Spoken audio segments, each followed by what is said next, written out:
വ്യാഴാഴ്ച നടക്കുന്ന തദ്ദേശഭരണ സ്ഥാപനങ്ങളിലേക്കുള്ള തിരഞ്ഞെടുപ്പിന്റെ ഒരുക്കങ്ങൾ പൂർത്തിയായി. ചൊവ്വന്നൂർ ബ്ലോക്കിന് കീഴിലുള്ള തദ്ദേശഭരണ സ്ഥാപനങ്ങളിൽ തിരഞ്ഞെടുപ്പ് ജോലികൾക്കായി ചുമതലപ്പെടുത്തിയ ഉദ്യോഗസ്ഥർ തിരഞ്ഞെടുപ്പ് സാമഗ്രികൾ കൈപ്പറ്റി നിശ്ചയിച്ച ബൂത്തുകളിലേക്ക് മടങ്ങി. ഗുരുവായൂർ ശ്രീകൃഷ്ണ കോളേജിൽ സജ്ജമാക്കിയ വിതരണ കേന്ദ്രത്തിൽ നിന്നും ബുധനാഴ്ച രാവിലെ 9 മണിയോടെയാണ് വോട്ടിംഗ് മെഷീൻ ഉൾപ്പെടെ 50ഓളം വരുന്ന സാമഗ്രികൾ വിതരണം നടത്തിയത്.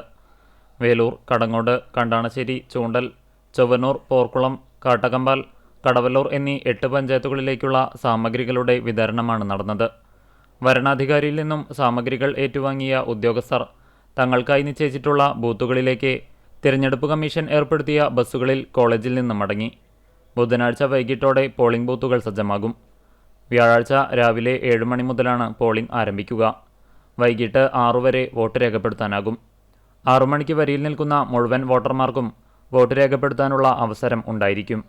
വോട്ടെടുപ്പ് പൂർത്തിയായതിനു ശേഷം EVM അടക്കമുള്ള വോട്ടിംഗ് മെഷീൻ ശ്രീകൃഷ്ണ കോളേജിൽ സജ്ജമാക്കിയ സ്ട്രോങ് റൂമിലെത്തിച്ച് സൂക്ഷിക്കും. ശനിയാഴ്ച രാവിലെ 8 മണി മുതൽ വോട്ടെണ്ണൽ ആരംഭിക്കും. കുന്നംകുളം, ഗുരുവായൂർ പോലീസ് സ്റ്റേഷനുകളിൽ നിന്നും AR ക്യാമ്പിൽ നിന്നുമായി 100 കണക്കിന് പോലീസ് ഉദ്യോഗസ്ഥരെയാണ് തിരഞ്ഞെടുപ്പ് ജോലികൾക്കായി വിന്യസിച്ചിട്ടുള്ളത്.